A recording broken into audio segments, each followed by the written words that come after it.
o agave para a produção de etanol. E o agave, assim, a produção por hectare, ela é quase igual à cana-de-açúcar. Então, como o Brasil, por exemplo, o Nordeste é uma região muito seca e é uma planta que se daria muito bem lá, nossa, o Brasil, se desenvolver isso daí e investir, por exemplo, no agave, daria para praticamente dobrar a produção de etanol que se faz hoje, né?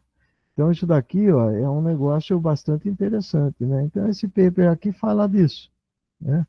Então, por exemplo, esse daqui, ó,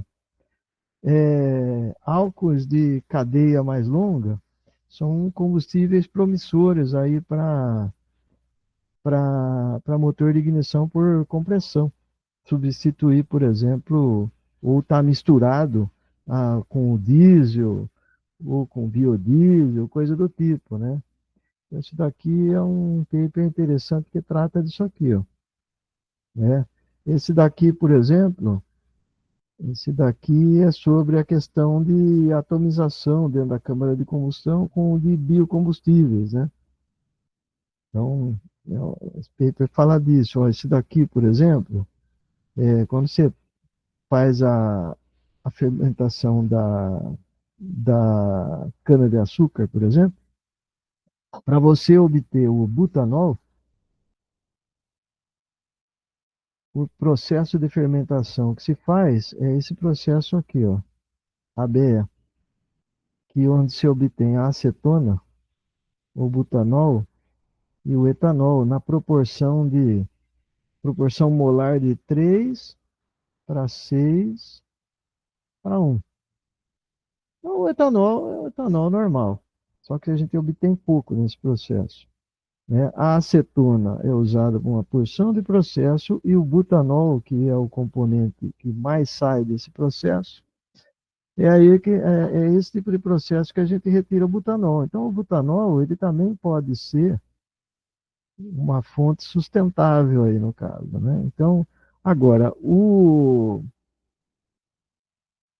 esse produto aqui, ó, cetona, butanol e etanol, quando ele sai do processo de fermentação, então você teria que realizar trabalho para fazer a separação. Mas, e se eu não separasse, eu usasse esse produto? Será que esse produto aqui, por exemplo, seria interessante para a questão como biocombustível para motor do ciclo Otto ou motor do ciclo diesel, né? Então, esse paper traz uma revisão relacionada a isso daí. Inclusive, eu tenho até um orientado trabalhando com isso daqui, né? Então, esse daqui, por exemplo, esse daqui trata, por exemplo, o efeito de éter, antioxidante, como aditivos para melhorar o número de cetano em combustível ou biocombustível para motor de ignição por compressão. Então, isso daqui é um assunto interessante também, né? E o éter, ele tem um número de cetano altíssimo, né? Então, ele poderia, por exemplo, servir como aditivo e antioxidante para uma porção de biocombustível voltada a motor de ignição por compressão, né? Então, é um negócio interessante também, quem mexe com biocombustível. Ó, esse daqui, por exemplo, fala sobre o uso do hidrogênio em motores de combustão interna, tanto para motor do ciclo Otto quanto motor do ciclo diesel, né? Esse aqui trata, por exemplo, da amônia em aplicações de motores para motores, né? Então, a amônia é uma coisa interessante porque, por exemplo, o hidrogênio, ele tem um problema sério. A gente cansa de ouvir, por exemplo, falar do hidrogênio, seria um combustível do futuro, tal, motor hidrogênio vai acabar com os motores elétricos. A gente cansa de ver esse negócio na internet, no YouTube, né? Mas geralmente é youtuber que não entende a parte técnica do problema, né? Só que o hidrogênio não é um negócio simples. Primeiro que o hidrogênio ele tem uma densidade energética baixa, porque ele está no estado gasoso. Então, para ele ter uma densidade energética alta, você tem que manter ele no estado líquido. Só que você manter ele no estado líquido, na temperatura que nós estamos aqui, por exemplo, 300 Kelvin, seria em torno de 27 graus Celsius, a pressão para manter ele líquido, vocês têm noção da ordem de grandeza? Para manter o hidrogênio líquido, por exemplo, a 300 Kelvin ou 27 graus Celsius? Tem essa noção de ordem de grandeza? Alguém tem uma noção disso aqui? Ó? Eu lembro que o É, professor falou que é muita pressão. não, Agora o valor exato, pode chutar um valor. 200 PSI, 300 PSI. Então, para ter uma noção, a pressão tem que ser igual ou superior a 700 bar. 700 bar é uma pressão 700 vezes a pressão atmosférica. Né? É 14,7 PSI é mais ou menos 14,5 PSI é 1 bar. Então, quando você falou aí 200 ou 300 PSI, deixa eu pegar e dividir 300 aqui, ó, por 15,5, quanto que dá? Ó? Vamos ver. 300 dividido por 15,5. Ó, 300 PSI é uma pressão de 19,3 bar. A pressão para manter ele líquido tem que ser acima de 700. Só que qualquer variação pequena de temperatura, você tem uma variação absurda de pressão. Então, por exemplo, para ter uma noção de ordem de grandeza, aquele submarino Titan que implodiu com os passageiros lá visitando os restos lá do Titanic, implodiu com uma pressão de 400 bar. O tanque teria que ter mais de 700 bar. E para você encher o tanque, você teria de uma pressão bem maior do que 700 bar. Ou seja, o cara que está com um carro a hidrogênio vai sentado em cima de uma bomba, né? Uma pressão 700 vezes ou maior do que a pressão atmosférica, qualquer coisinha vaza. A molécula de hidrogênio, ela é tão pequena que num tanque, por exemplo, com uma parede de 12 centímetros aí de fibra de carbono, ele pode vazar. Então, não é simples o uso de hidrogênio. Não é simples. Qual a ideia da amônia? A amônia é o NH3, então ela contém bastante hidrogênio e ela não tem carbono na composição. A amônia, então, seria, para a questão de descarbonização, um negócio super interessante. E outra coisa, que a amônia, você mantém ela no estado líquido com pressão de aproximadamente 10 bar. A pressão muito inferior à pressão que você precisa manter o hidrogênio, né? Mas é uma pressão alta também, 10 bar, pressão 10 vezes superior à pressão atmosférica. Então a amônia, só que a amônia, ela tem poder calorífico bom, ela seria indicada para uma razão de compressão superior a 25. Então o motor do ciclo diesel seria interessante, ignição por compressão. Só que o problema da amônia é que a velocidade de propagação da chama é baixa. Então, qual poderia ser uma possível aplicação para amônia? Motor marítimo. Que motor marítimo tem aqueles pistões, aqueles cilindros monstruosos que a gente cabe dentro, né? O diâmetro do cilindro superior aí a 1 metro e tal. Ele tem vários metros de curso. Então, e a rotação do motor marítimo, aqueles naviozão enorme, fica lá no alto mar, da ordem aí de 200 RPM. Então, velocidade muito baixa. Então, a amônia, num caso desse tipo, seria interessante. Motor marítimo. você não produz, você não tem carbono na composição, só que pelo fato de trabalhar com uma razão de compressão altíssima e motor de ignição por compressão, então você trabalha com excesso de oxigênio em alta temperatura. Então você vai formar óxido nitrogênio para caramba, principalmente porque, além do problema de ser excesso de oxigênio, você tem excesso de nitrogênio no caso. Você vai formar muito óxido nitrogênio. Então você teria que fazer um pós-tratamento, mas é uma solução interessante no caso de motor marítimo. Então esse artigo fala justamente dessa possibilidade. Então, amônia, né? Então, esse outro aqui fala a questão. Hoje todo mundo fala aí de motor elétrico ou carro híbrido tal, que não sei o quê, que são super sustentáveis, esse tipo de coisa. Será que eles são tão sustentáveis assim?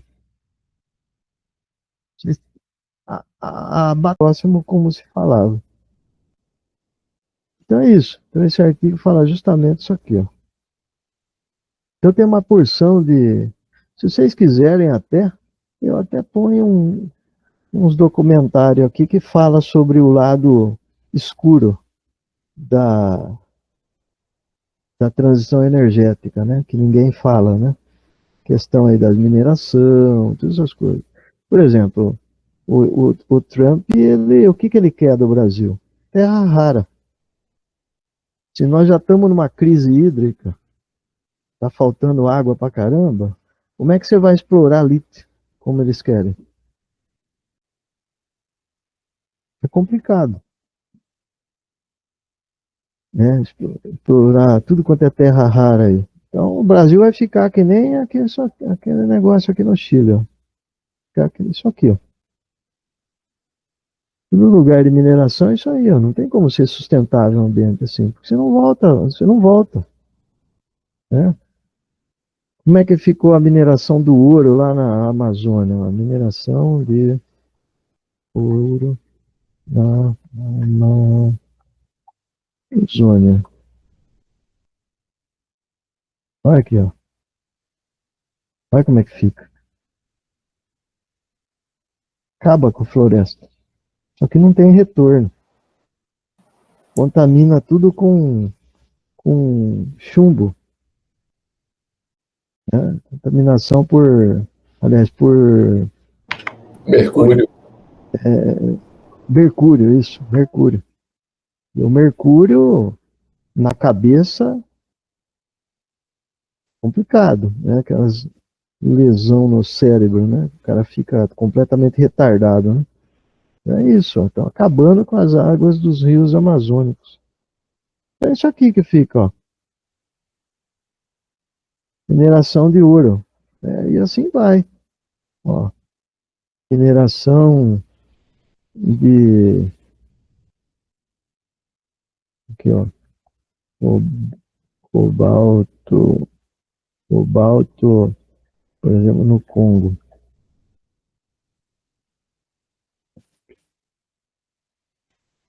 Trabalho escravo. Acaba. Acaba com a. Acaba com tudo. É um problema sério, né? O níquel. Níquel. Não é?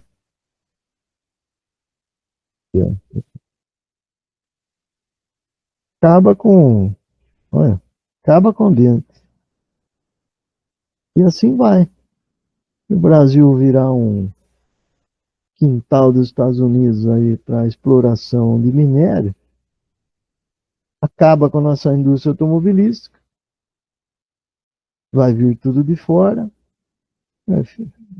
Os carros, vai acabar a indústria brasileira, o Brasil já está se desindustrializando, então, assim, complicado, é o lado ruim aí dessa transição energética aí, né? Então, sim, não é uma coisa assim tão simples como a gente cansa de ver aí na televisão, né? A propaganda, né? Então não é complicado. Então, esses artigos aí tem alguns que tratam isso aí. Se vocês quiserem, até eu ponho uns documentários aí do Deutsche Welle sobre o lado sombrio aí dessa transição, né? A questão que ninguém fala, né? A questão da mineração, a questão do trabalho escravo, a questão da contaminação de água, contaminação no ar, né? Então, problema da mineração lá no Chile de cobre e tal. Problema sério. Então, também é uma coisa que ninguém fala, mas é problema sério, né? Então, não é um negócio simples isso aí, né? Esses artigos aí, muitos falam disso aí, trazem essas coisas. Então, são temas assim que completam a questão dessa disciplina aqui, né? Então, aí eu ia pedir para cada um escolher um, né? E aí a gente fecha aí com a apresentação de um artigo relacionado a isso daí, uma apresentação simples aí, de 15 minutos e meia hora, né? Dá tranquilo aí. Então, a gente pega, discute algumas coisas e encerra o curso, beleza? Então, a semana, então, ó, do dia... Semana que vem, ó, a gente não tem aula. A semana do dia 19 também não, tá? Semana que vem tem o COBEM de qualquer forma, nem que não acabasse o assunto hoje, não ia dar. Porque eu vou estar fora. E no dia 19 a gente usa aí também para... Então, se der tudo certo, aí a gente finaliza no dia 26, beleza? Pode ser assim? Pode sim. Beleza. Então vamos lá. Então essa aula de hoje aqui, ó, que é o último tópico aqui, ó, a gente fala de formação e controle das emissões aí, ó, né? Então as emissões e controle, né, em motores aqui no caso. Bom, então, então o motor de combustão interna, entre várias máquinas tendo que poluem aí, né, é um dos responsáveis pela questão da poluição na atmosfera, né, que causam problemas aí à saúde humana e ao ambiente, né? Então, o motor de combustão interna é um deles, né? Então, é, é um dos, né, porque na verdade não é só ele, né, as usinas, as termoelétricas queimam combustível fóssil e assim por diante, né? Então, né, tudo causa poluição, né? Você vê, por exemplo, até a gente pega hoje, todo mundo fala em painel solar, esse tipo de coisa. Isso daí também tem alguns problemas, né? Painel solar, por exemplo, tem uma vida útil de aproximadamente 20 anos. E aí, como é que você recicla isso daí? É um problema. Reciclagem de painel solar é outro problema, né? A gente fala, por exemplo, na questão aí da energia eólica, né? Energia eólica também, não, tudo tem pró e contra, né? Energia eólica, o vento está aí para você produzir, virar aqueles moinhos e tal, beleza. Só que o ruído é absurdamente alto, né? Então causa uma poluição sonora violenta, né?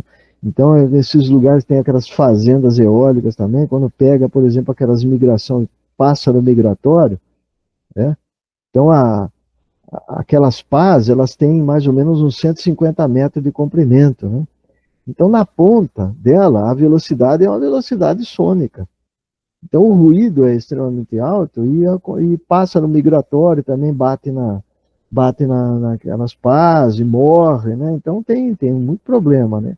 E aquilo lá também tem uma vida útil, né? E é o que se faz, né? Então a questão de reciclagem daquelas pás eólicas, isso aí é outro problema. Nos Estados Unidos, por exemplo, eles usam um dos desertos lá para fazer um cemitério das pás eólicas, né? É complicado, né? Tudo tem pró e contra, né? Então, o motor de combustão interna está entre os responsáveis aí para questão de poluição atmosférica, né? Causa problema à vida humana e ao ambiente, né? Então, o que seria poluição do ar, né? A poluição do ar pode ser definido como a adição na atmosfera de qualquer material que causa prejuízo à vida humana ou ao planeta, né? Então, apesar do motor de combustão interna e outras fontes, usinas elétricas, né? Também são, apesar dos motores, né? Outras fontes também são poluidoras, né? Então ele fala aqui, ó, centrais termoelétricas, né? A indústria, né? O consumo doméstico de combustível, tudo causa poluição, né? Então, o motor de combustão interna é uma das fontes poluidoras aí, né?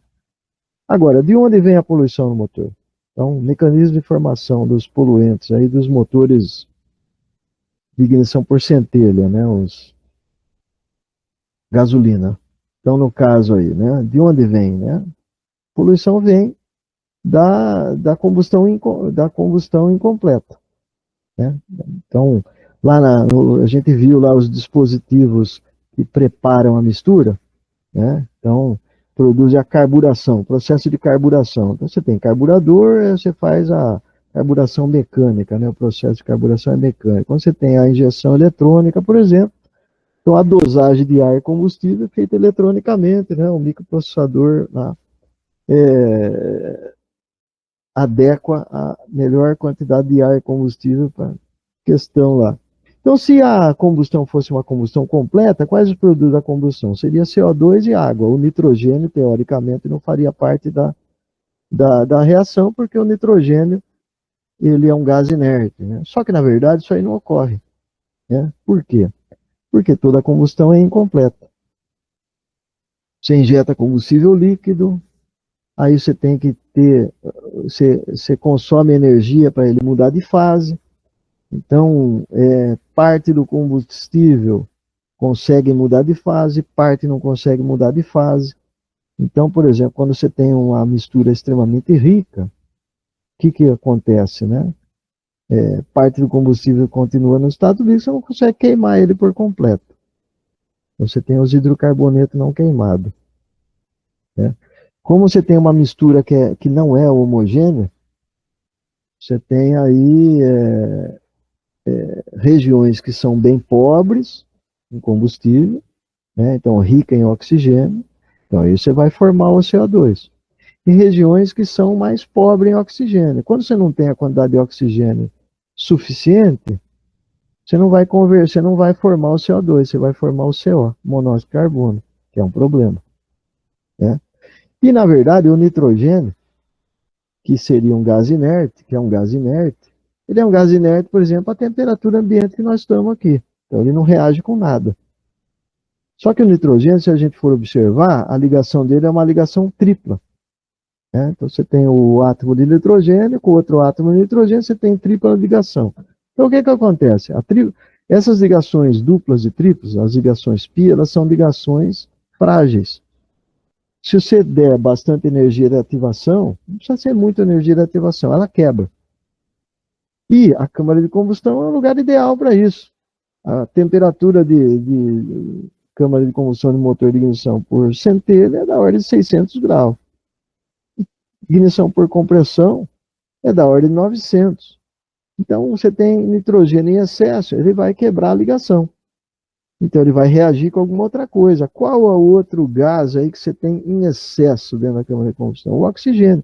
O oxigênio faz parte da família 6A, os halogênios lá da tabela periódica. Então, são gases que são hiperreativos, né? Tanto é que tudo oxida, né? Por quê? Porque o oxigênio é hiperreativo. Então, o que vai acontecer? Você tem nitrogênio em excesso, você tem oxigênio em excesso, o nitrogênio vai se ligar com o oxigênio, vai formar o quê? Os oxinitrogênios.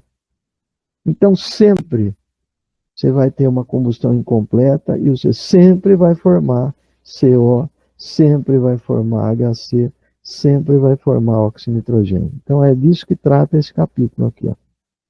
Então, aí você forma outros produtos aí, né?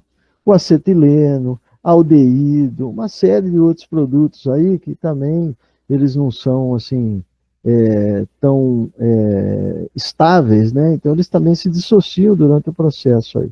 Mas todos eles aí são nocivos também para a vida humana, para o planeta, esse tipo de coisa, né? Então você expele outros gases aí, mas os principais são esses daqui, ó, né? O combustão completa, se fosse a combustão completa, o CO2, ele é um gás de efeito estufa, mas assim, para a vida humana ele não é tão nocivo. Por quê? Porque ele é um gás inerte, né?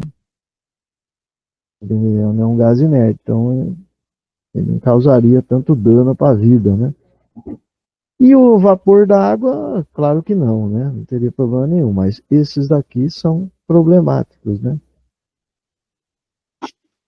O monóxido de carbono também, principalmente aqui, é um problema sério, né? O óxido nitrogênio, então todos eles são problemáticos. Então você tem que... Então esse capítulo trata disso daí, ó. Como é que se forma, quais as condições que eles se formam e como minimizar o problema.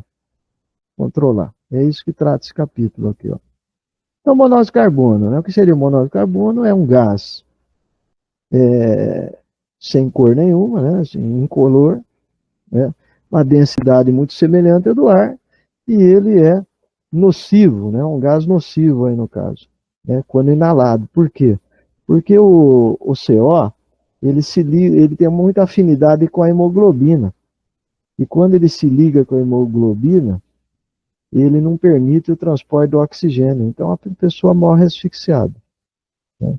Você pegar e ficar respirando o gás carbônico, eventualmente não, com certeza você vai acabar morrendo dependendo da quantidade que você inala, justamente por causa disso, porque ele não permite que o sangue transporte o oxigênio. Esse é o grande problema dele, né? Quando você respira em baixa quantidade, ele dá uma letargia, né? O cara fica meio lentão, e produz dor de cabeça. Quando você respira em grande concentração, isso aí vai matar com certeza. Então, o monóxido de carbono é um problema aí, né? Então, quando ele se forma? Né? Ele se forma quando você tem o processo, a mistura, né? Você injeta o combustível líquido. Então, a mistura não é homogênea, porque você tem que ter condição para ele mudar de fase, né? Então, quando ele está frio, por exemplo, a mudança de fase dele se torna mais problemática. Quando o motor está bem quente, aí ele muda de fase mais rápido. Então, mas quando você injeta ele líquido, né, sob alta pressão, né, então você tem aquele jato de combustível, né, então você tem microgotículas ali, né, essas gotículas elas mudam de fase, mas só que o processo de combustão é muito rápido, né. Então, se você tem um excesso de combustível, parte disso aí não vai dar tempo de mudar de fase. Então, você não vai conseguir queimar. Então, você vai formar os hidrocarbonetos não queimados, né? Ou, quando você tem lá, por exemplo, como ele muda de fase, você não tem uma mistura homogênea, você sempre vai ter regiões que são mais ricas e sempre vai ter regiões que são mais pobres, né? Sempre vai ter região que são mais pobres. Ô, caceta, hein? É trote.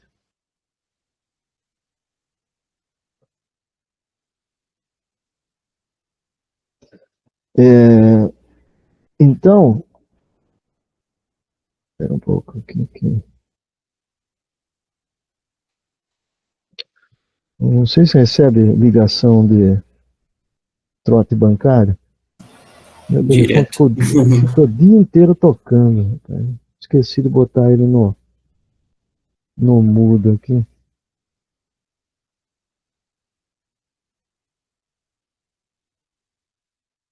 Então, e aí, o que eu ia falar? Então você tem regiões aí que são ricas e tem regiões que são pobres, né? Então, região pobre, essas regiões são mais pobres, você tem excesso de oxigênio, você vai formar o CO2. Regiões que são mais regiões são mais ricas, né? Falta oxigênio, você não vai formar, você vai formar o CO. Então, mesmo que você trabalhe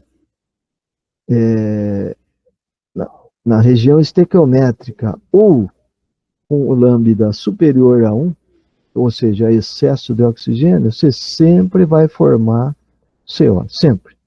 Pelo menos, mesmo que seja uma mistura muito pobre, você vai formar pelo menos 1% de CO, você vai formar, sempre. Não tem como você não formar CO. Você vai formar CO.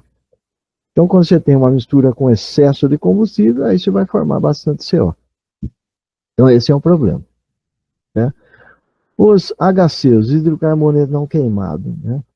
Então, também é proveniente de uma reação, de uma combustão incompleta, né? Quando você tem uma região muito rica, não dá tempo de mudar de fase, então, eventualmente, você vai ter combustível que não vai queimar. Então, você vai produzir hidrocarboneto não queimado. Mas tem outras fontes de hidrocarboneto não queimado. Por exemplo, quando a gente vai encher o tanque de combustível, fica aí evaporando, né? Combustível, aí a gente sente aquele cheirão de gasolina ou aquele cheiro de álcool, né? Então, isso daí é hidrocarboneto não queimado. Se tiver algum vazamento no sistema de injeção, você vai emitir hidrocarboneto não queimado, né? O tanque de combustível também tem ele também tem o dreno, né? Então, ali você vai emitir hidrocarboneto não queimado, né? O motor quente lá no cárter, que fica aqueles vapor de óleo e tal, né? Isso daí vazado de alguma forma, hidrocarboneto não queimado que você está jogando na atmosfera, né? Então, o resíduo carboneto não queimado ele está relacionado aí com a questão do combustível, né? Emissões evaporativas, né? Ou então, por exemplo, câmara de combustão muito rica, né, em combustível, né? E a relação, então, está relacionado com parâmetros de operação, né? A relação ar-combustível, que pode estar rica demais, por exemplo, rotação, carga, né? Operação, modo de operação, se está em marcha lenta, se está acelerando, se está em velocidade constante, coisa e tal. Então, isso daí, né, você pode formar mais ou menos, né? E a relação de superfície da câmara de combustão por volume, né? Quanto maior essa superfície, aí você tem mais parede lá para chama, coisa. Então, principalmente quando o motor está frio, às vezes às vezes a frente de chama ela bate na parede ali do cilindro e a chama apaga. Isso aí pode causar também emissões de HC. Então, hidrocarboneto não queimado. Então, você tem uma série de, de fontes de emissão, né? O... Oi?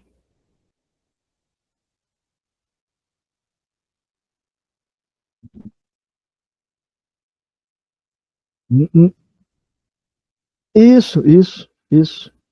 Um pouco também, né, evapora ali da bomba ali, né? Mas principalmente, né, aquele vapor que estava lá dentro, né? Porque fica em equilíbrio, né? Lá dentro, né? Então, na hora que você vai enchendo, ele vai jogando para fora aquilo lá. Hoje em dia, qualquer carro tem filtro de carvão ativado.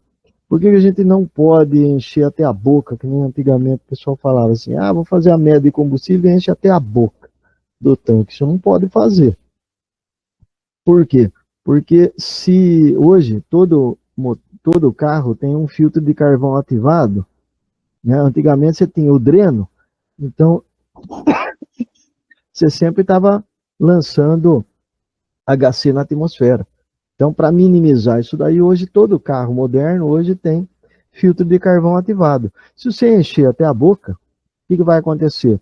O combustível ele vai molhar lá o filtro de carvão ativado e vai estragar o filtro de carvão ativado. Então, você vai aumentar aí a emissão de HC. Então, para não acontecer isso daí, o que é o ideal? Quando chega no tanque, você vai colocar no automático, fala assim, deixa no automático. A hora que a bomba parar, acabou. Não põe mais. Para não estragar o filtro de carvão ativado. Não pode. Então, isso daí é tudo para minimizar aí emissão de HC na atmosfera, né?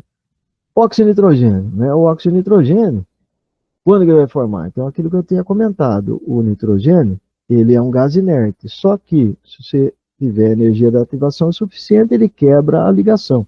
Então, vai dissociar aí o N2, né? Então, você vai ficar átomo livre de nitrogênio aí. Aí, o que vai acontecer? Ele vai reagir com o que tiver de gás em excesso ali, que reage fácil. O oxigênio está em excesso, então ele vai formar. Então ele vai formar o NO, vai formar o NO2, vai formar o N2O4, N2O, N2O3, N2O5, né? Vai formar um monte de óxido de nitrogênio. Por isso a gente fala, são os NOx da vida, né? São os óxidos de nitrogênio. Então não é um óxido de nitrogênio, forma um monte, né? Mas principalmente o NO e o NO2, esses são os que mais se formam, né? Então esse daqui em torno de 70%, esse daqui em torno de uns 25%, o restante são os outros lá, né?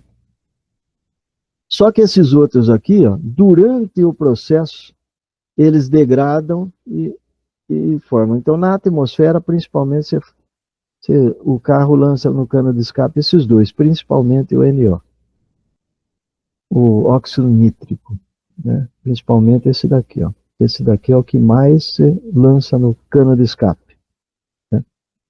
Então ele vai formar, né? Então ele vai formar quando, né? Você tem aí mistura muito pobre, rica em oxigênio. O oxigênio se aumenta a temperatura da chama, né? Então se aumenta a temperatura da câmara de combustão. Quanto mais excesso de oxigênio você tiver e mais nitrogênio você tiver, mais alta a temperatura, maior a formação de óxido de nitrogênio. Então, o óxido de nitrogênio se forma em alta temperatura na câmara de combustão. Então, os níveis máximos de óxido de nitrogênio são observados com uma relação ar-combustível com um 10% de excesso de ar, né? Isso daí é a maior, acima da estequiométrica, né? Então, com 10% acima, ou seja, mistura pobre, né? Então, alta temperatura, excesso de oxigênio. Então, aí você forma mais óxido de nitrogênio, né? Então, isso daí é um problema, né? Problema para o meio ambiente e problema para a vida humana, né? Porque o óxido de nitrogênio, ele é responsável, por exemplo, em país muito frio, para a formação do smog, né? Aquela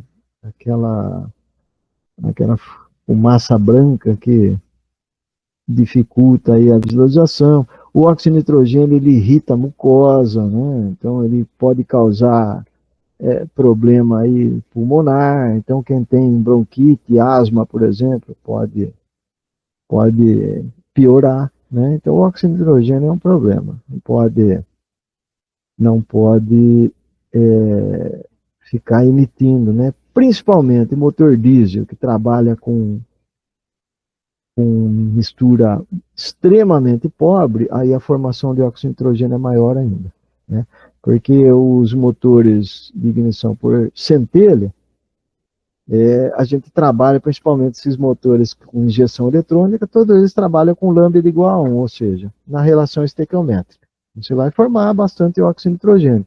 Agora, a relação ar-combustível em motor diesel varia de 20 até 100 para 1. Então, 100 para 1, 100 kg de ar para cada 1 kg de combustível. Então, a mistura é extremamente pobre, né? E a temperatura da câmara de combustão é mais alta.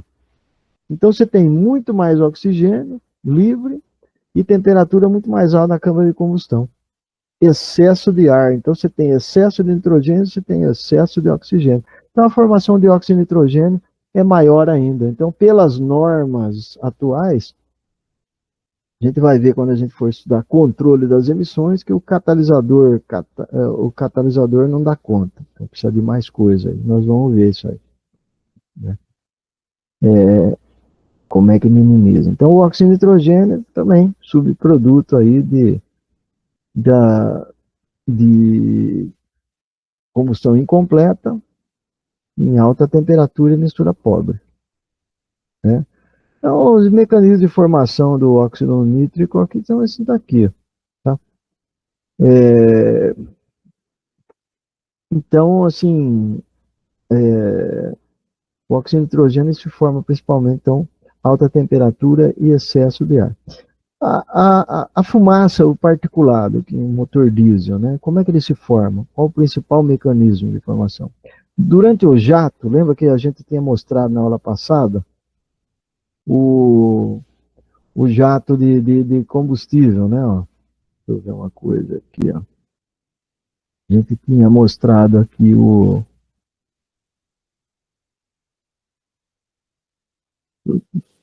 acho que foi nessa aula aqui que eu tinha mostrado.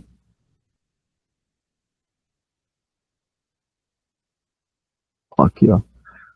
jato no motor diesel, né? Então você tem o jato principal aqui, aí forma aquela nuvem, né, de gotículas, né? Que a gente injeta em alta pressão, então você forma um monte de gotículas, né?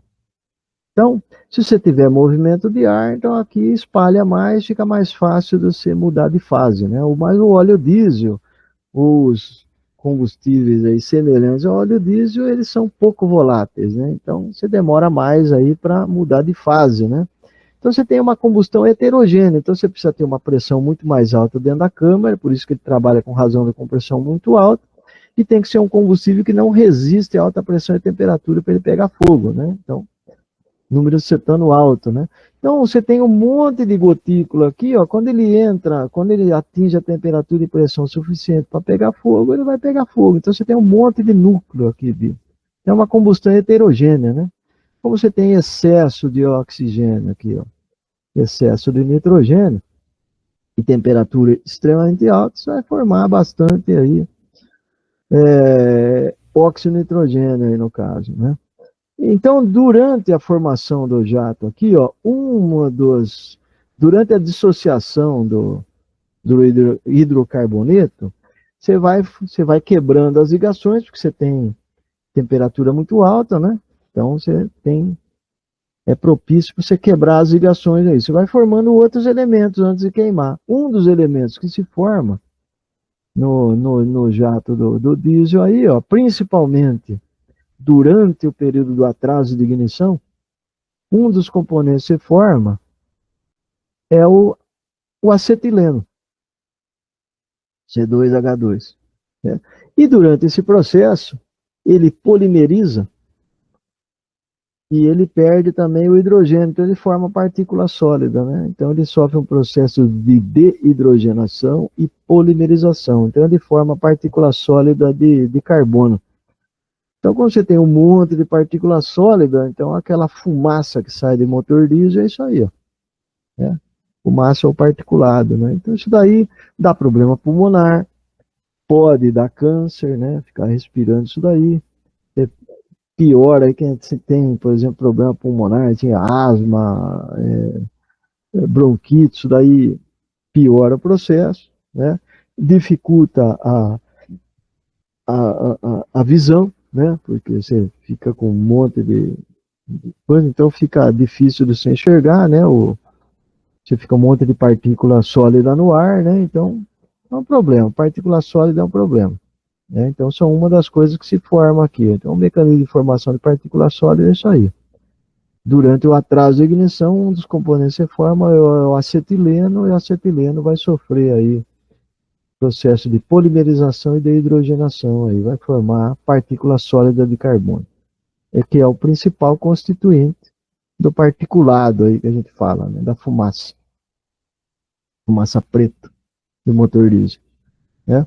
Então os aldeídos também se formam, né? O que são aldeídos? Aldeídos ele tem um radical, né? O carbono ele tem uma ligação aqui, tem é um hidrocarboneto, né? Então no carbono ali você tem uma ligação dupla com oxigênio, uma ligação com hidrogênio, aqui tem um radical aqui. Então isso daí são os aldeídos, né? O aldeído ele se forma muito em motor a etanol, né? O aldeído se forma. E o aldeído, o problema do aldeído é que ele ataca a mucosa, né? Então, você tem aqueles, fica aí, tem, por exemplo, combustão rica em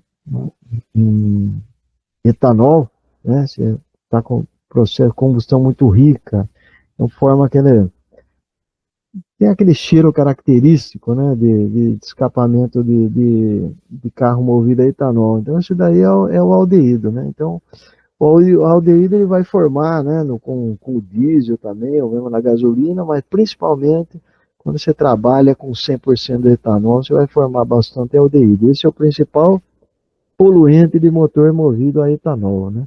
É o aldeído aqui. Então, ele ele vai ser um irritante de mucosa, esse tipo de coisa. Então é um dos componentes que se forma aí, né? Então Então vamos ver aí a questão da formação dos poluentes em relação à questão da mistura ar-combustível, né? Como é que ficaria a variação de óxido de nitrogênio, de HC e de CO, quando você tem mistura rica ou pobre nos motores, né? Então, ó, em torno de 15, aqui é a estequiométrica, aqui, ó. Tá? Quando você tem mistura muito pobre, o que acontece? Né? Mistura pobre, você tem excesso de combustível. Você tem menos oxigênio disponível. Se você tem menos oxigênio disponível, o que vai acontecer com a formação do CO2? Né? Se você tem pouco oxigênio disponível, você não vai transformar tudo em CO2, então você vai formar muito CO. Então você aumenta, então aqui ó, tá a mistura estequiométrica, ó. Vamos pegar aqui, ó. À medida que a gente diminui a relação a combustível, você torna a mistura mais rica, o que acontece com o CO? Ele aumenta. Por quê? Porque você não tem oxigênio suficiente para formar o CO2. Se você tem uma mistura muito rica, o outro problema é que não dá tempo de você mudar de fase completamente o combustível. Então, parte dele você não vai conseguir queimar direito. Então, você aumenta também a formação de HC, os hidrocarbonetos não queimados. Você aumenta. Então, mistura rica ó, aumenta a produção de CO e aumenta a produção de HC. Só que como você tem menos oxigênio, a temperatura da câmara de combustão diminui. Se a temperatura da câmara de combustão diminui, você tem menos oxigênio, o que vai acontecer? Você vai quebrar menos, você vai ter, além de você ter menor quantidade de nitrogênio, a temperatura é mais baixa, então, que é a temperatura que faz quebrar aí a molécula do nitrogênio. Então, a formação de óxido de nitrogênio é mais baixa. Então, mistura rica, você tem menor formação de NOx, maior produção de CO e HC. Tá? Então, por exemplo, o que ele fala aqui, ó, quando você tem uma mistura de 11:1, ou seja, uma mistura muito rica, né, a quantidade de CO produzida é da ordem de 8%. Né? Então, ó, você tem aqui ó, o 8% de monóxido de carbono aqui, ó. Para 11%, ó, monóxido de carbono, 8%. E você tem aí a questão do óxido de nitrogênio cai aí da ordem de 100 partículas por milhão aqui, ó. E a questão do hidrocarboneto não queimado é da ordem de 1.100 partículas por milhão de hidrocarboneto não queimado. Né? Se você pega na estequiométrica aqui, ó, próximo de 15, olha o que acontece aqui, ó. Na mistura estequiométrica, a formação de monóxido de carbono cai lá para baixo, ó. Olha aqui, ó. Porcentagem baixíssima de formação, ó, menor do que 1%. Da mesma forma que o HC, ó, cai da ordem de 4, cai da ordem de 600, em torno de 500 partículas por milhão. Aqui, ó. Só que olha o nitrogênio, o óxido de nitrogênio. O óxido de nitrogênio vai para a ordem de 2.000 partículas por milhão. Nota que aqui, ó, para 11:1, ó, o óxido de nitrogênio está por volta de 100. Quando vai estequiométrico, ó, ele vai para a ordem de 2.000 partículas por milhão. Então aumenta demais. Ó. Quando você tem 10% de excesso de oxigênio, mistura pobre, ó, olha para onde que vai a formação de óxido de nitrogênio. Ó. Ele vai para a ordem de 2.300 partículas por milhão. Ó. Ao passo que a formação de HC ó, cai para 400. Ó. E a formação de monóxido de carbono é residual, são traços. Por causa da região rica e região pobre. Né? Então é heterogêneo. Né? Então, se ficar rica demais, também cai a produção de dióxido de nitrogênio, porque a chama pode apagar e diminuir a temperatura da câmara de combustão. Então, cai a formação de dióxido de nitrogênio. Então, o máximo aí atinge por volta de 10% de excesso, da ordem de 2.300. Né? Então, é assim que varia a produção aí a formação de CO, HC e óxido de nitrogênio. Então, mistura rica aumenta CO e HC e diminui o NOx. Mistura pobre aumenta a produção de óxido de nitrogênio, porque você tem excesso de oxigênio em temperatura alta e diminui a formação de CO. Porque se você tem excesso de oxigênio, você vai formar menos CO, vai formar mais CO2. E temperatura muito alta da câmara, fica mais fácil do combustível mudar de fase, você diminui a produção de HC. Quais são as fontes de produção de poluentes em motor de ignição por centelha? Spark Ignition, aqui, ó. Motor de ignição por centelha. Então, as principais fontes, onde é que se formam os HC, o CO e o NOx nos motores? Principalmente, vem do bloco do motor, vem do sistema de injeção e vem do sistema de escape. Né? O que vem de cada um deles? Por exemplo, então aqui, ó, se a gente pegar e ver aqui, ó, do bloco do motor, o que viria do bloco do motor, ou do sistema de admissão, ou sistema de escape, ou sistema de injeção. Né, ó. Então você tem aqui, por exemplo, ó, aqui na região do cárter, aqui, ó, você tem alta temperatura, você tem muito vapor de óleo. Então esse vapor de óleo, o que é? Uma fonte de HC.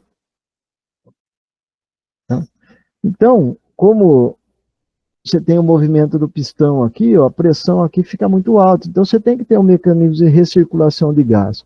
Então, quando você tem os motores mais antigão, lá da década de 40, você tinha uma válvula aqui que emitia para fora. E controlava a pressão aqui, só que você ficava jogando para fora ali, ó, HC e CO. Então você tem que, como é que você faz isso aqui? Ó? Você tem que ter aquele sistema de recirculação de gás, sistema de blow-by, né? Então ele liga o cárter, liga com o sistema de admissão aqui, ó. Então aquele vapor, aquelas coisas, queima aqui, ó. Entra na câmara, você não joga ele para fora. É uma forma de se diminuir. Né? Emissão evaporativa, por exemplo, sistema de injeção ou aqueles carburadorzão, né? Então, tudo quanto é emissão evaporativa, né, quando você sente cheiro de combustível, é porque em algum lugar tem vazamento e tá evaporando. Então, emissão de HC. Né? Então, a tampa aqui, pela tampa de onde você põe óleo lá no cabeçote, né? Pelo sistema de admissão de emissão de ar, então você tem emissão evaporativa. Se tiver algum vazamento no sistema, então é tudo HC que você vai mandando embora, né? Ou o CO também, né? Além do HC, né?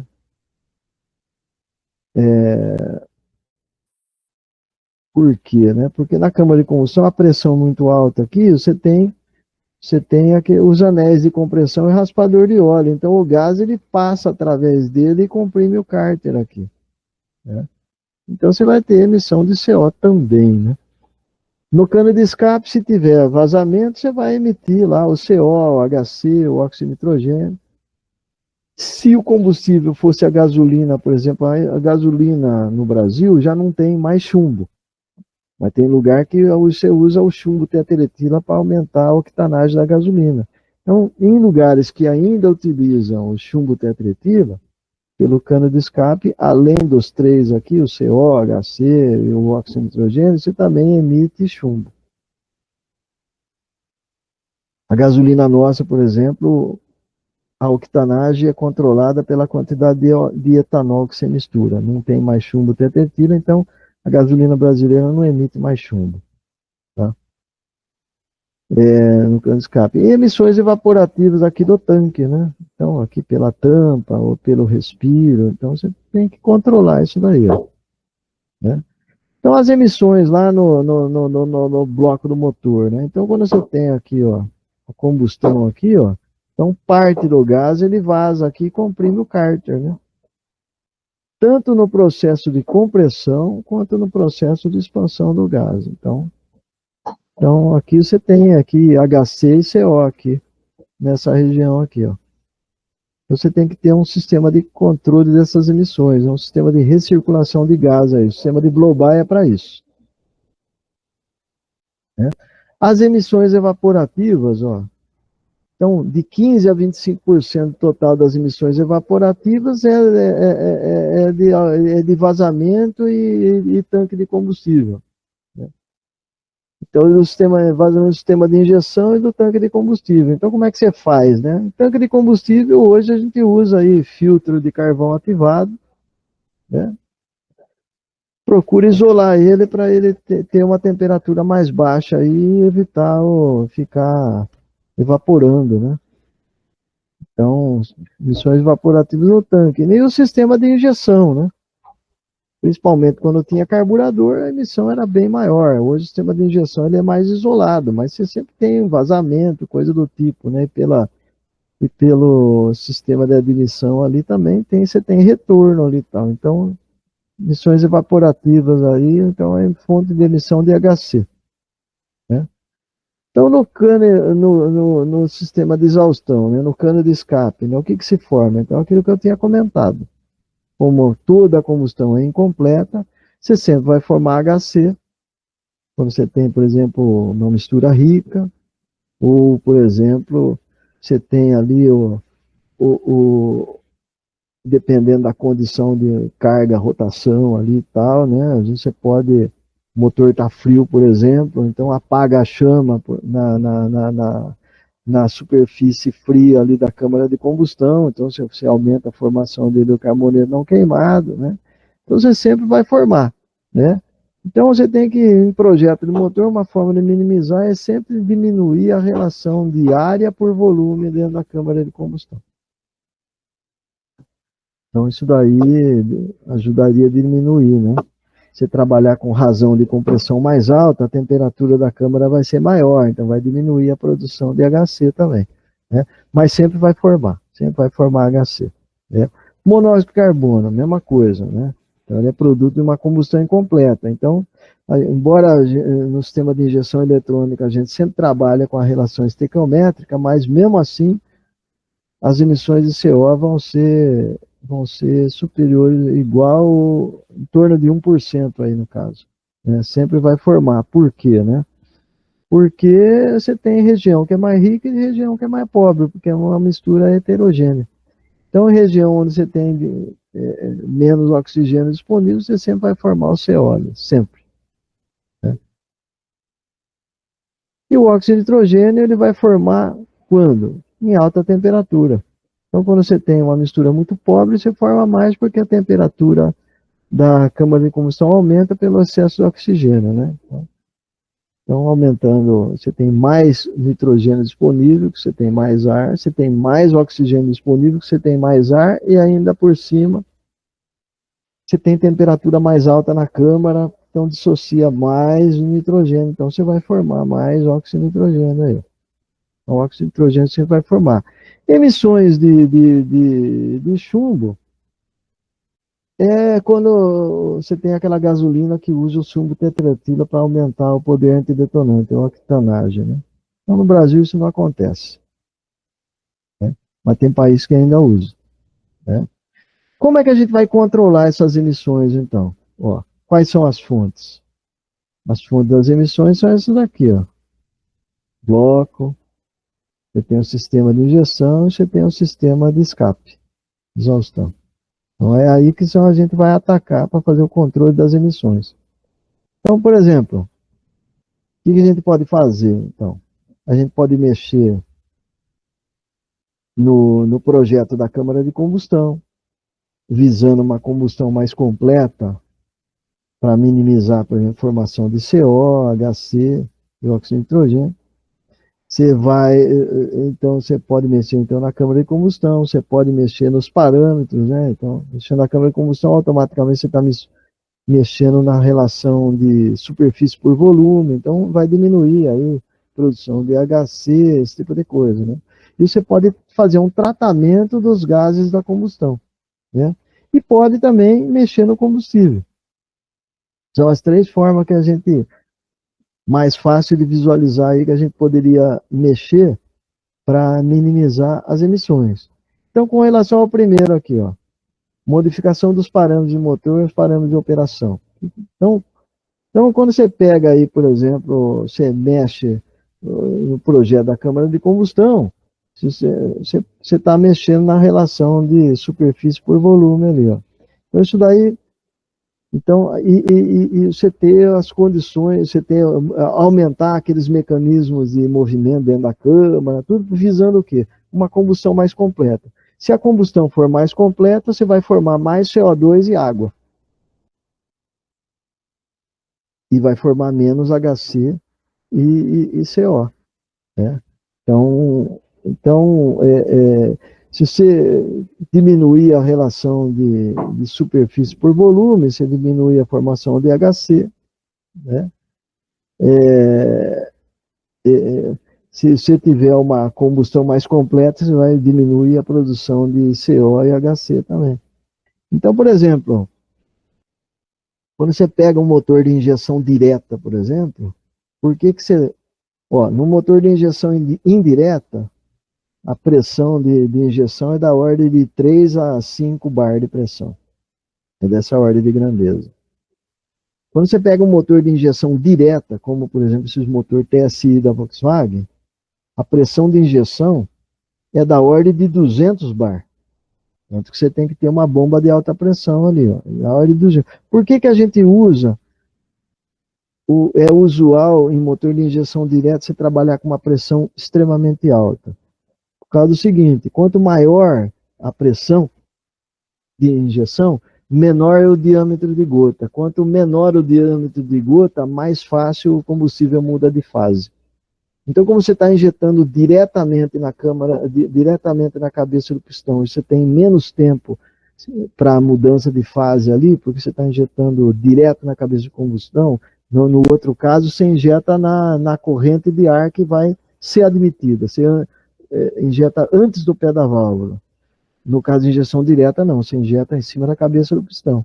Então, você tem que ter uma pressão maior para diminuir o diâmetro das gotas e você mudar de fase mais rápido. Você tem uma mistura mais homogênea. Né? Então, quando você injeta em alta pressão, o tempo de mudança de fase é menor. Então, se você tiver um combustível, por exemplo, que nem o etanol, que tem uma diferença de entalpia maior para a mudança de fase, ele absorve mais energia para a mudança de fase, a temperatura da câmara diminui. Diminuindo a temperatura da câmara, você diminui a formação de óxido de nitrogênio. Quando você injeta com pressão alta, o diâmetro de gota minúsculo, você diminui a formação de HC, e você tem uma combustão mais completa, você diminui a formação de CO. Então, esses motores, eles são bastante eficientes e são menos poluentes também. Né? Então, você está mudando o quê? Os parâmetros do sistema. E o projeto, quando você muda a câmara de combustão e o como você injeta, você está mudando os parâmetros ali. Ó. Então, essa é uma forma de você diminuir a formação dos três ali no caso. Né? Razão de compressão baixa, você diminui a temperatura da câmara. Diminuindo a temperatura da câmara, você diminui a formação de óxido de nitrogênio. Só que, por outro lado, vocês lembram que quando a gente estudou a eficiência térmica de motor de ignição por centelha e motor de ignição por compressão, vocês lembram que a eficiência térmica é função principalmente da razão de compressão. Então, se você trabalha com razão de compressão baixa, você diminui a eficiência térmica do motor. Então, é um problema. E se você trabalhar com uma razão de compressão, quanto maior ela é, maior a eficiência, mais em compensação a temperatura da câmara aumenta. Né? Então, se aumenta a formação de óxido de nitrogênio. Né? Você tem que fazer um tratamento dos gases mesmo, de todo jeito. Né? Então, os parâmetros os parâmetros de operação e geometria da câmara influenciam aí na formação dos três ali no caso, né? Então você tem que tentar otimizar isso daí para diminuir a formação desses três aí, né? Então modificação de parâmetros do motor e parâmetros de operação, né? Outra coisa que você pode fazer, tratamento de gases, né? Então tratamento de gases a gente pode fazer uma conversão térmica ou uma conversão catalítica. Quando você tem a conversão térmica, o que você faz? Você teria que aumentar, no cano de escape vai sair CO, vai sair HC. Então esse hidrocarboneto não queimado, você pode queimar ele, para diminuir a formação. Então o que você teria que fazer? Você teria que ter um tempo de residência maior e uma temperatura mais alta. Então esses conversores térmicos, o que eles controlam? Eles controlam a formação de HC e CO. Por quê? Porque é o seguinte, você faz, por exemplo, no cano de escape, você teria que colocar um reservatório grande que trabalhasse em altíssima temperatura. Então, em altíssima temperatura, você faz com que aquele hidrocarboneto não queimado que está ali, ele mude de fase. Então, você teria que colocar aí uma injeção de ar aí e um queimador ali no caso, né? Para queimar esse HC aí e antes que ele saia no cano de escape. Então você diminuiria a formação de HC, né? E o CO, né? Quando você aumenta o tempo de residência, você tem temperatura ali nessa região bem alta, você consegue dissociar ele, você está injetando oxigênio, você vai transformar ele em CO2 no cano de escape. Então isso daqui seria um conversor térmico. Qual é a desvantagem do conversor térmico? O conversor térmico, ele só mexe nas emissões de HC e CO. Não muda a formação do óxido de nitrogênio. Qual o outro problema do conversor térmico?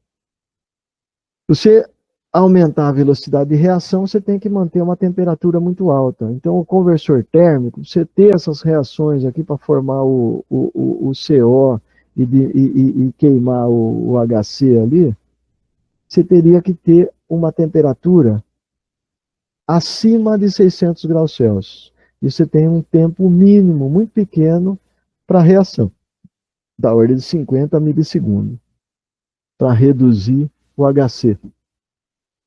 Isso aí vira um problema. Por quê? Você precisaria ter um reservatório grandão lá embaixo do carro, então você aí vai diminuir os espaços suficientes, e você vai ter que ter esse conversor térmico, você teria que ter muito isolado, porque ele vai trabalhar com temperatura da ordem de 700 graus. Então você teria que isolar ele, porque senão fica um forno dentro do carro. Então você vai ter problema de isolação, você vai ter problema de tamanho desse tanque de residência, né? E você vai controlar só o CO e o HC. Então o que você teria que fazer? Você teria que ter alguma coisa que controlasse não só o HC e o CO, mas controlasse também os óxidos de nitrogênio. Então o que se faz? Você teria que ter um conversor catalítico, que trabalharia com uma temperatura mais baixa ali no caso. Então, o conversor catalítico ele veio justamente para resolver esse problema. Ao invés de você trabalhar com temperatura dessa ordem de grandeza aqui, de 600 a 700 graus Celsius, você vai trabalhar com temperatura da ordem de 250 e 300. Então, temperatura muito mais baixa. E você vai controlar as emissões de CO, HC e óxido de nitrogênio. Então, como é que ele faz? Então, esses conversores catalíticos, ou catalisador, eles são estruturas em aço inox, que tem uma estrutura interna lá dentro, em formato de colmeia, de cerâmica, material cerâmico. Então, a alumina é o principal componente aqui, ó, uma estrutura em colmeia. E dentro dessa estrutura, onde vai passar o gás de escape lá dentro, entra por aqui e sai lá fora, essa cerâmica ela vai estar impregnada de principalmente 3 elementos, que seria a platina, o paládio e o ródio. Então, a platina e o paládio, a gente vai usar principalmente para reduzir o CO e o HC. Então, a platina reduz o HC, o paládio, o CO, né, principalmente. Né? E o ródio, ele vai usar para oxidar aliás, para reduzir o óxido de nitrogênio. Né? Então, é isso que ele vai formar. Então, os materiais usados aí no catalisador é a platina, o paládio e o ródio.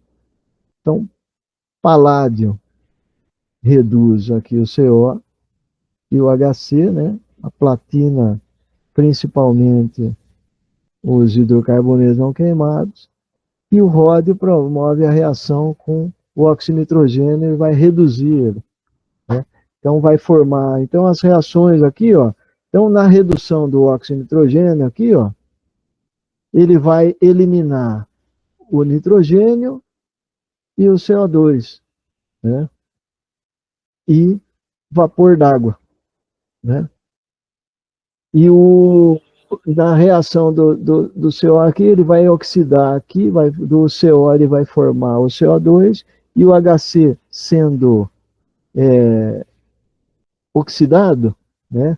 Esse carbono vai ser usado para formar o CO2, e esse hidrogênio aqui, com o oxigênio, ele vai formar vapor d'água. Né? Então, você vai formar ali, você vai eliminar uma quantidade muito menor de HC, muito menor de CO e muito menor de óxido de nitrogênio. Então, você vai eliminar nitrogênio, vapor d'água e CO2. É isso que você vai eliminar no cano de escape. Né? Então, esse gráfico aqui, que é do Ferguson, né, ele mostra aqui, ó, a porcentagem de conversão catalítica aqui, ó, e a temperatura. Né? Então, observa que em temperatura da ordem de 400 graus Celsius, você consegue remover da ordem de 98% a 99% de CO, em torno de 95% de óxido de nitrogênio, em torno de 95% de HC. Né? A temperatura que ele trabalha é da ordem de 250 a 300 graus Celsius aí, ó. Então, nessa ordem de grandeza, né, você diminui em torno de 90% aí de HC, em torno de 99% aí do CO, e em torno aí de mais de 95% de óxido de nitrogênio aí, ó. Né? Então você diminui bastante. Só que tem um problema. Para o catalisador funcionar bem, a mistura tem que estar na condição estequiométrica. A variação tem que ser de no máximo 1% para mais ou para menos em relação à estequiométrica. Né? Por quê? A faixa tem que ser essa daqui, ó. Porque se a mistura ficar muito pobre, a temperatura da câmara vai aumentar muito, você vai aumentar muito a produção do óxido de nitrogênio, o catalisador ele vai diminuir a eficiência na conversão catalítica ali do óxido de nitrogênio. Né? Se a mistura for rica demais, né, o óxido de nitrogênio ele diminui, mas em compensação, aliás, você vai diminuir a formação de oxigênio, mas também de óxido de nitrogênio, mas também vai diminuir a eficiência de catálise do óxido de nitrogênio, né? E você vai diminuir muito a eficiência no processo de oxidação do HC e do CO.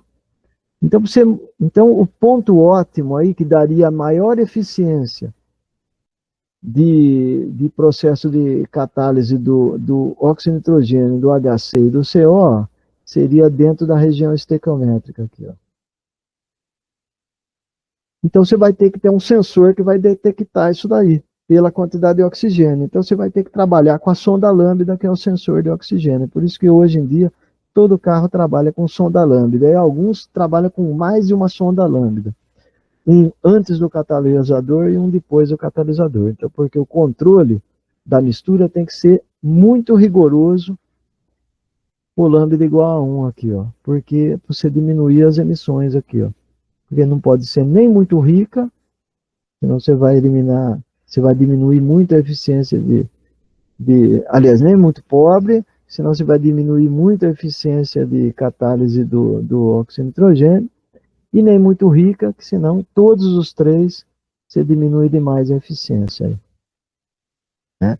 Então você tem que trabalhar sempre na estequiométrica. Por isso que quando você põe o raster ali na OBD do sistema de injeção, você vai ver lá, quando está com gasolina é 13,5, quando está no etanol é 9. Né? 9 é a relação estequiométrica para o etanol. Na verdade, seria quase 15, né, a relação estequiométrica para a gasolina. Só que a nossa gasolina tem em torno de 30% de etanol, né? Então, a relação estequiométrica dele é abaixo de 15, né? Então, é 13,5. Você pode ver que o raster ele acusa 13,5 quando está na gasolina e quando está no etanol 9:1, né? Então, por que isso daí? Por causa das emissões, para você não estragar o catalisador. Por isso que quando acende a luz da injeção lá, você tem que tomar muito cuidado com o catalisador. E o catalisador é um elemento extremamente caro, né? Por quê? Sim. Porque o ródio é elemento de terra rara, a platina, o paládio, né? Paládio e platina, a paládio e o ródio são elementos de terra rara, né?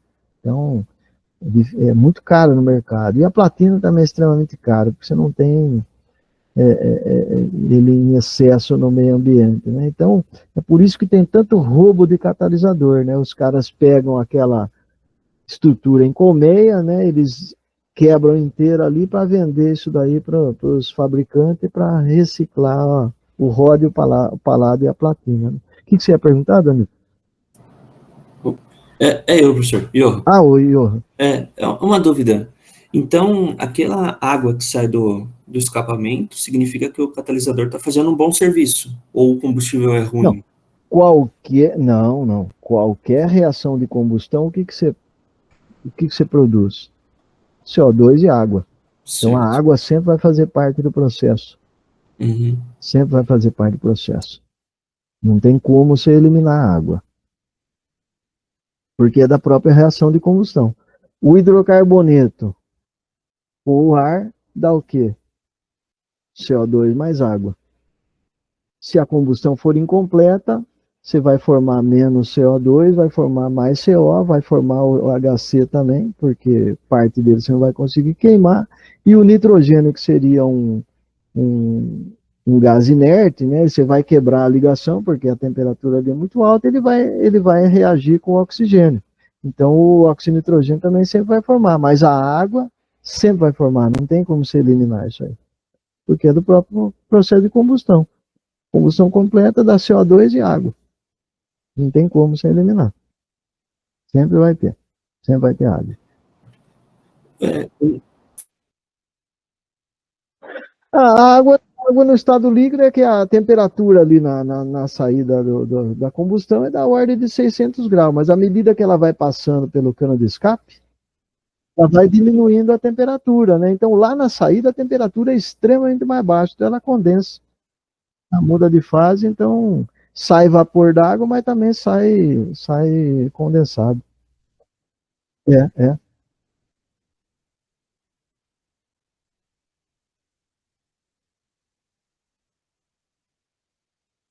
Não necessariamente, né? Quando o combustível for hidratado demais, por exemplo, é lógico que vai sair mais água, né? Mas sempre vai ter vapor d'água e água líquida, aí sempre vai ter, né? Eles vão falar que se sair demais, né? Por exemplo, você pega um álcool, o álcool nosso é hidratado. Se ele tiver água demais, então ele vai formar mais água do que o normal, né? Então vai formar mais água que o normal. Se o álcool hidratado tiver muito lá também na gasolina, lá, tal, também, então vai formar um pouco mais de água ali na cana de escape. Mas a água não tem como ser eliminar, né? Sempre vai ter água. carro que roda na estrada sempre está em alto giro e em regime permanente ali, então o escapamento vai durar mais porque a água sai mais no estado de vapor do que no estado líquido, né? Um cara que roda muito na cidade, fica com o carro parado no trânsito, principalmente com etanol que é hidratado, aí você vai durar menos porque vai formar mais água ali, né? E ele vai ficar estocado ali no cano de escape, né? Ali onde você tem lá o silencioso, esse tipo de coisa. Então ele fura mais rápido, né? Mas a água não tem como eliminar, sempre vai ter, por causa do processo de combustão, né? Mas assim, o catalisador, a mistura tem que estar sempre na estequiométrica por causa do catalisador, para não estragar o catalisador.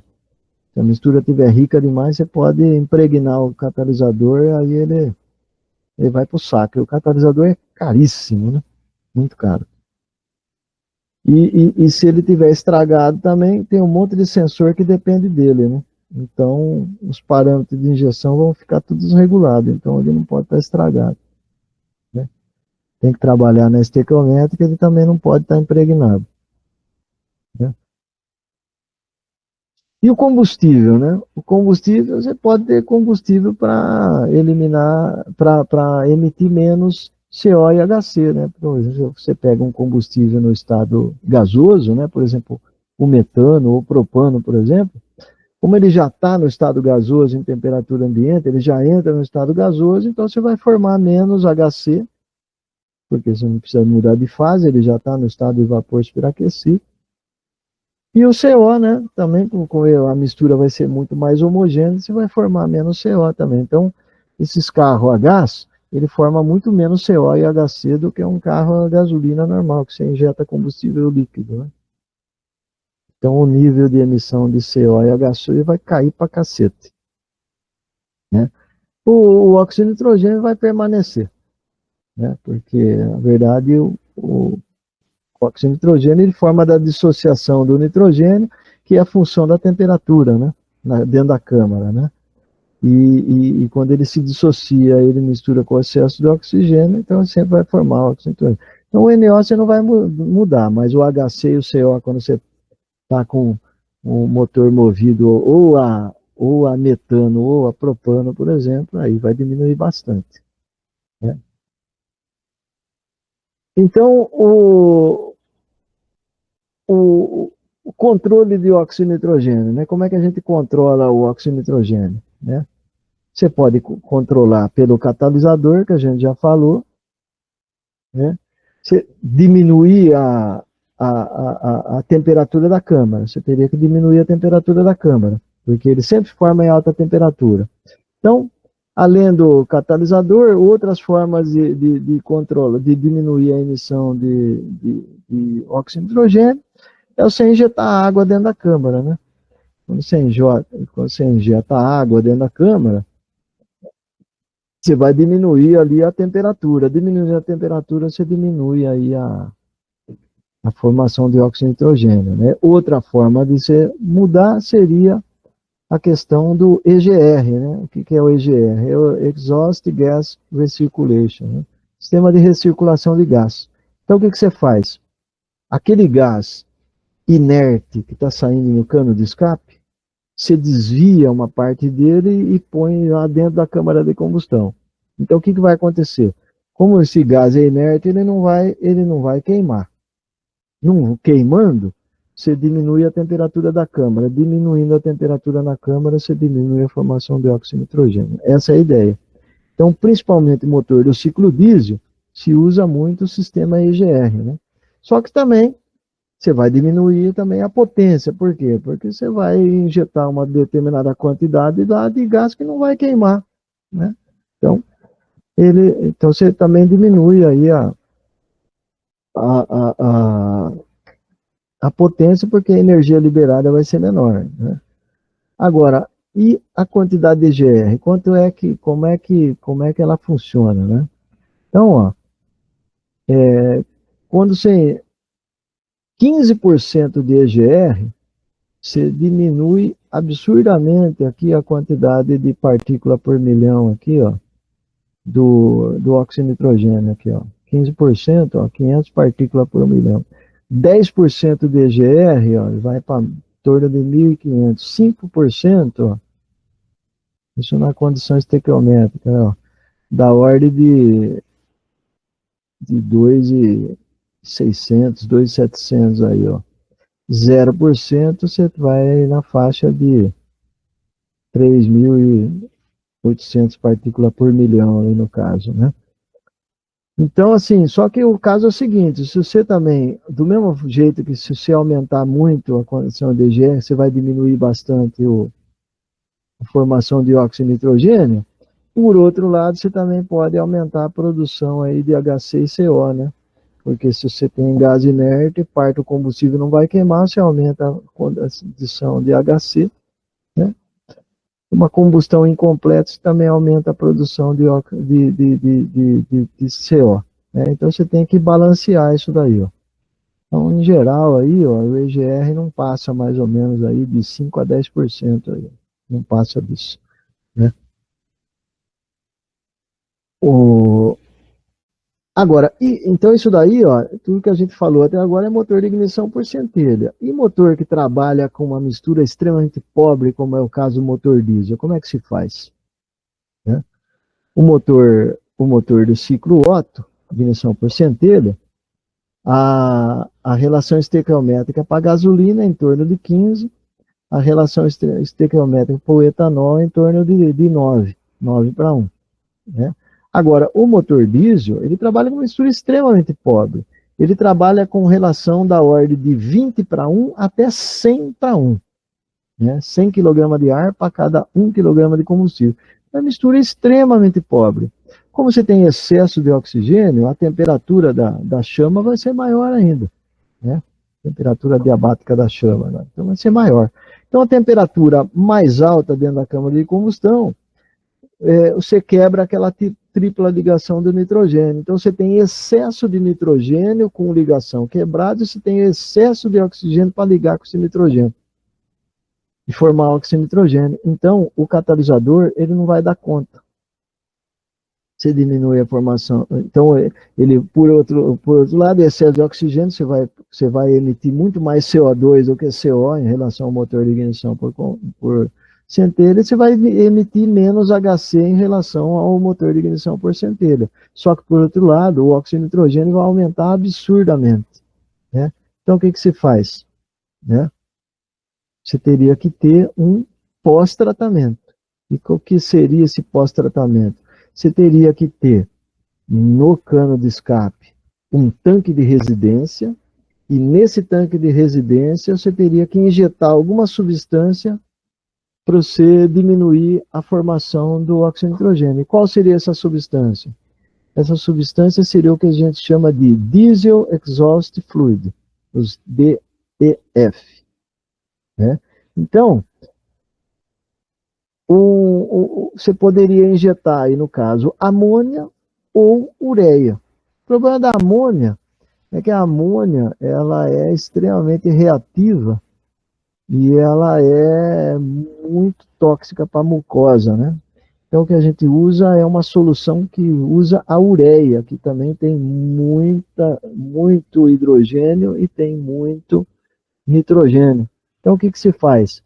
A gente faz uma solução de 68% de água com 32% de ureia. Então vocês já ouviram falar, por exemplo, no Arla 32, né? Por que chama Arla 32? Arla é a marca. Mas então ele é um fluido para a exaustão do diesel. Tá? Mas por que ele chama Arla 32? Porque é uma mistura de 68% de água com 32% de ureia. Então, a reação que você vai formar, né? Então você vai pegar ali o óxido de nitrogênio com a amônia, no caso, você vai formar o quê? Você vai eliminar vapor d'água e nitrogênio. Então aí você vai diminuir a formação de HC. Né? Então é por isso que todo motor diesel atual, pela norma Euro 6 e a Euro 7 até ia entrar em na Europa, mas eles resolveram adiar um pouco ela, porque ela não mudaria muito em relação à Euro 6, né, ao óxido de nitrogênio, mas só que você teria que fazer um pós-tratamento extremamente caro e vai inviabilizar a produção de motor diesel, né, para a indústria automobilística. Então, eles mantiveram a Euro 6 por enquanto. Então, todo motor diesel tem que ter esse tanque separado para você injetar essa solução de ureia com água naquele tanque de residência lá no cano de escape. Então, é um pós-tratamento, né? Então, você teria que injetar da ordem de... Para aquele tanto que você está consumindo de combustível, a relação mais ou menos é 2% daquela quantidade da vazão de combustível que você usa, né? Só que, ao contrário de que muitos acham, né? Tem gente que acha que o ar você joga no tanque de combustível, pelo amor de Deus, não é isso. Tem que ter um tanque separado e você tem no cano de escape, você tem que ter um reservatório para você ter um tempo de residência. Então, naquele gás de escape que está saindo, você borrifa uma quantidade de ar lá ali, dessa mistura de 68% de água com 32% de ureia. Então você injeta isso aí, você pulveriza isso daí nos gases de escape. Não tem nada a ver com o tanque de combustível, é nos gases de escape. Você pegar e dissociar o óxido de nitrogênio em nitrogênio e vapor d'água. É isso que se faz, né? Então, para motor marítimo, muitas vezes o pós-tratamento você pode fazer com amônia. E ele é mais eficiente do que essa mistura com ureia. Só que o problema é a toxicidade da amônia, né? E a amônia também, ela pega fogo pra caramba também, né? Então, ela é um combustível, né? Tanto você pode usar para um motor diesel, né? Mas a amônia, se ela vazar, ela pode causar uma irritação violenta, né? Então, em motor normal do dia a dia, o que se usa é essa solução de ureia com água. 32% de ureia e 68% de água. Então, todo motor diesel hoje que obedece a Euro 6, obrigatoriamente tem que sair com um reservatório do Arla 32. É o pós-tratamento, né? Efeito dessas emissões sobre a saúde humana, né? Então, por exemplo, por que hoje a gente pega o diesel S10? O que é o S10? 10 partículas por milhão de enxofre, né? O diesel S500 é 500 partículas por milhão. O problema do enxofre, o enxofre ele é um elemento essencial para a lubrificação. Então, um motor antigo que trabalha com bomba injetora, o ideal é aquele diesel S500 mesmo. Por quê? Porque é um elemento importantíssimo para a questão de lubrificação, né?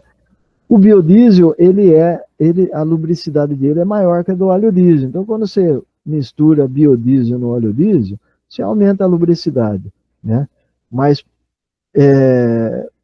para a questão dessas bombas injetoras, essa quantidade de enxofre que tem ali misturado no diesel é importante, né? Então, mas o problema é isso aqui, ó.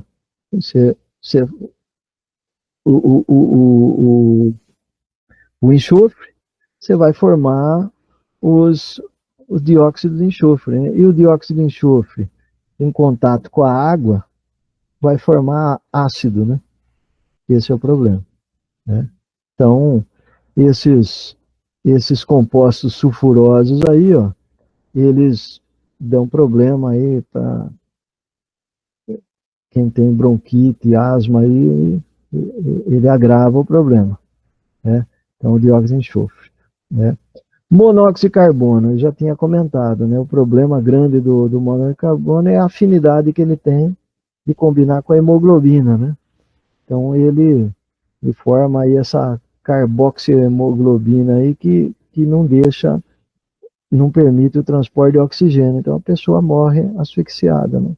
E em baixa quantidade, você também fica lentão, né? Fica meio letárgico e dá dor de cabeça, esse tipo de coisa. Mas em quantidade maior, você pode morrer, né? Ataque cardíaco, né? Taxa de mortalidade é alta, né? O óxido de nitrogênio, o problema do óxido de nitrogênio, né? Então, exposição aí acima de 15 partículas por milhão, aí o óxido de nitrogênio pode causar um desconforto muscular aí, né? Exposição acima aí de 25 partículas por milhão, né? Se agrava aí problema de bronquite, asma, né? Ele é responsável também por o smog em país muito frio, tanto que tem país que é inverno rigoroso, que no inverno o centro da cidade você não pode caminhar com carro com motor diesel que seja da Euro 5 para baixo, né? Então, tem centro urbano que não permite, em época de inverno, por causa do smog, né? Os HC da vida, né? Então, eles são irritantes de mucosa, né? Do olho, então eles são, eles irritam o olho, irritação respiratória, né? E também eles também causam smog, aí, o efeito fotoquímico, né? Então, o óxido de nitrogênio e o HC, eles são problemáticos para isso aí, né? E esses componentes de combustão incompleta, né? Então, por exemplo, o que tem na gasolina, né? A gasolina, eles têm benzeno, eles têm um monte de composto orgânico policíclico, né? E compostos alifáticos. Esses componentes, eles são cancerígenos, né? Então, se ficar respirando aí gasolina, você pode ter um câncer no pulmão aí, né? Esse é o problema. Então, o chumbo, né? O chumbo ele dá um monte de problema, dá problema neurológico, dá problema de fertilidade, ele causa problema no fígado e nos rins, né? Então dá problema de fertilidade, então ele tem uma porção de coisa, e problema e dano neurológico permanente, né? O cara fica meio retardado, né? Contaminação por chumbo. Então é um problema, mas a gasolina nossa não tem mais chumbo, então para nós isso daí já não é mais problema, né? E a fumaça, né, o particulado, né? Então esses particulados eles podem causar câncer no pulmão, irritação no olho, né? Então irritação no pulmão, né? Então ele pode dar vários problemas respiratórios, problema que a gente tem asma, bronquite, então ele piora o problema, né? Então, principalmente, né, criança e idoso, então, os problemas maiores aí, né? Então, doença crônica aí no pulmão, coração, aí, risco de ataque cardíaco, né? Então, problema, né? Então, tem que evitar isso daí, ó. Beleza? Então, com relação à emissão e controle, é isso que eu queria falar. Como é que ele se forma, como é que a gente controla, né? Principalmente isso aí, tem uma noção dessa questão aí. Então, referência aí, ó, eu peguei principalmente o livro do Gupta, do Ganesan, né? Esses dois livros são indianos. O livro do Paul Krabeck, que é um clássico aí para graduação, o Ferguson e o Haywood, que são livros ótimos aí para pós-graduação aí, né? Então, são informações eu peguei daí para poder montar esses slides aí. Beleza? Então, com isso daí, a gente finalizou aí o conteúdo da disciplina, né? Se quiser perguntar alguma coisa, né? Beleza. Se não, com relação ao conteúdo disso daí. E a questão do encerramento da disciplina, então a gente pega e faz aí aqueles seminário, né? Um seminário simples aí, de 15 a meia hora, né? 15 minutos a meia hora, para expor o principal ali do artigo. E, e são temas aí de discussão que tem muita coisa a ver aí com tudo que a gente estudou aí na disciplina, né? Tem até um artigo, eu acho que agora que eu estou vendo aí, que eu até tinha, eu acho que eu esqueci até de comentar dele. Tem um artigo lá. Deixa eu ver se está aberto aqui ainda. Sugestões aqui, ó. Tem um artigo aqui, ó. Eu esqueci até de comentar. Ó, é uma revisão sobre combustão em câmara dividida, né? Isso daqui é um assunto interessantíssimo, né? Porque esses motores de Fórmula 1, todos eles têm câmara de combustão dividida, né? Então a combustão começa na pré-câmara e termina na câmara principal, né? Então você trabalha aí, é um motor de carga estratificada, né? Você trabalha com estequiométrica, mas numa região pequena, e na expansão você tem uma mistura pobre, né? Então você tem uma série de vantagens. Você trabalha com razão de compressão mais alta, você trabalha com mistura mais pobre, consumo mais baixo. Hoje em dia todo motor de Fórmula 1 trabalha com câmara dividida aí, né? Mesmo esse super esportivo de rua, por exemplo, aquela Maserati MC20 que usa motor Ferrari, essas Ferrari A458, todas elas trabalham com motor de câmara dividida, né? Então esse capítulo aqui trata disso, câmara de combustão dividida aí, né? Mas é isso. É, com relação a... Opa, peraí, o que eu estou fazendo aqui? Cagado.